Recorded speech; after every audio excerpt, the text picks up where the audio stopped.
बिस्मिल्लाहिर्रहमानिर्रहीम। अस्सलाम वालेकुम students, welcome back to my channel all about maths with सहर।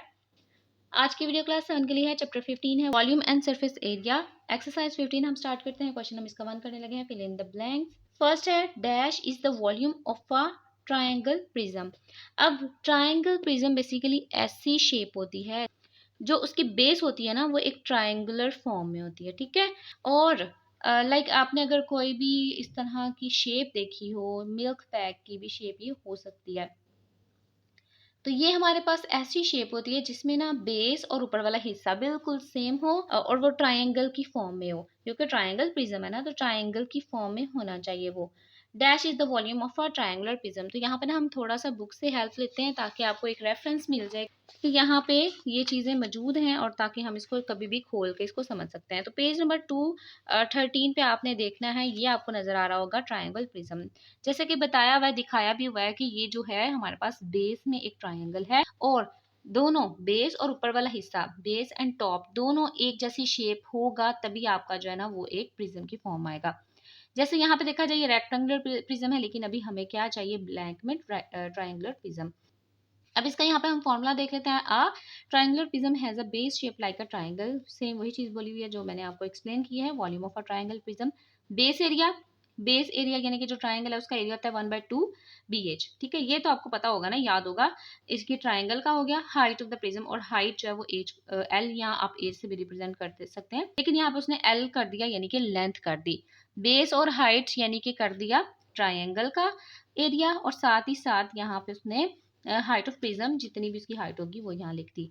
तो इकट्ठा किया 1/2 BHL। तो यहाँ पे मैं फिल कर देती हूँ 1/2 BHL। ये तीनों आपस में ना मल्टीप्लाई हो रहे हैं, क्योंकि यहाँ पे कोई साइन नहीं, तो आपने ये नहीं समझना कि ये ऐसे ही लिखे हुए हैं।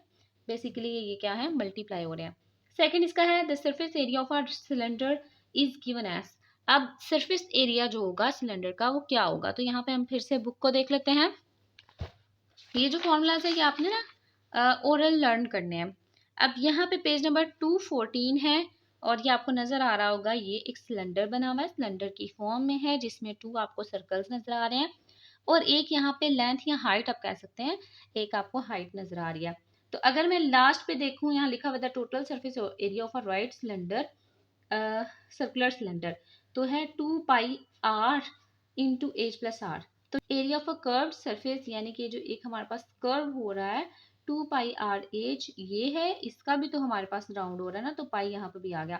और दूसरा ये है एरिया ऑफ अ 2 बेसिस। अब 2 बेसिस से मुराद 2 बेसिस हैं, तो 2 और πr² जो है वो हमारे पास एक सर्कल का क्या होता है, एरिया होता है। दोनों को ऐड करेंगे तो ये हमारे पास एक फॉर्मूला बन जाएगा 2πr into H plus R. तो यहाँ पे हम लिख देते हैं 2πr into H plus are.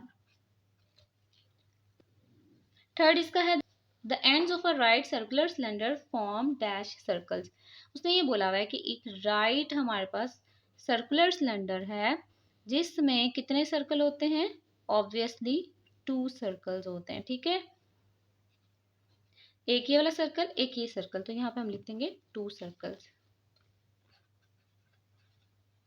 Fourth का पार्ट है the volume of a cylinder is calculated by the formula. अगर हमने किसी सिलेंडर का वॉल्यूम कैलकुलेट करना हो तो उसके लिए हमें क्या फॉर्मूला लगाना होगा, πr²h। πr²h यहाँ पे हम लिख देते हैं। और अगर आपने देखना है कि ये बुक पे कहाँ है, तो आप देख सकते हैं पेज नंबर 214 है, जिसपे ये लिखा हुआ है volume of a cylinder 2πr², ठीक है। एरिया ऑफ अ बेस, उसने सिंपल 2 सर्कल बेस का एरिया ले लिया, और साथ ही साथ एक जो हाइट है उसको भी काउंट किया, तो हमारे पास 2πr²h आ गया।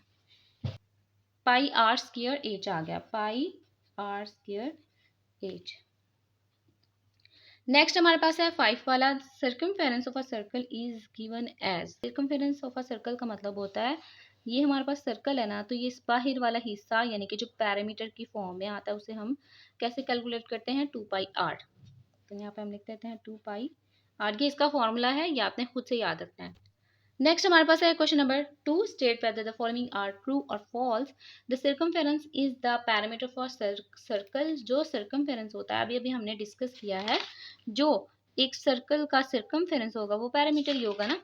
ठीक है, जैसे एक रेक्टेंगल है तो रेक्टेंगल का पैरामीटर हम कैसे करते हैं स्टार्ट, ये लेंथ फाइंड करते हैं इस साइड की जो जिससे ये सारा रेक्टेंगल शेप बनी है वो सारी लेंथ अगर फाइंड कर लेते हैं तो वो पैरामीटर ही होता है ना। तो यहाँ से स्टार्ट हुए यहाँ पे फिर यहाँ तक आए यहाँ तक और ये सारा कैलकुलेट किया तो पैरामीटर हुआ। तो सर्कल का भी तो हमारा यही होगा ना, इस पॉइंट से मैं शुरू होती हूँ स्टार्ट करती हूँ लास्ट तक फिर से इस पॉइंट पे आ जाती हूँ, तो यही हुआ इसका पैरामीटर।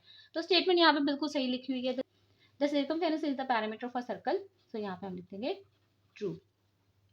सेकेंड इसका पार्ट है a cylinder is a 3 dimensional object. Yes of course 3 dimensional object ही है, 3D हम जिसे बोलते हैं ना, तो 3 डायमेंशनल बेसिकली 3 जो है वो इसका क्या है शॉर्ट फॉर्म है। तो मैं यहाँ पे आपको ना दिखा भी देती हूँ कैसे 3 डायमेंशनल है। अच्छा दिखा भी देती हूँ यहाँ पे कैसे 3 डायमेंशनल है। ये एक सिलेंडर आपको नजर आ रहा है जिसमें ना एक हमारे पास रेक्टेंगल यानी कि हाइट की फॉर्म में एक रेक्टेंगल है और 2 सर्कल्स हैं, तो ये क्या हुए 3 डायमेंशनल हो गए ना। सो यहाँ पे ये स्टेटमेंट हमारी हो गई true. The surface area of a cylinder consist of 2 rectangles and 2 circles.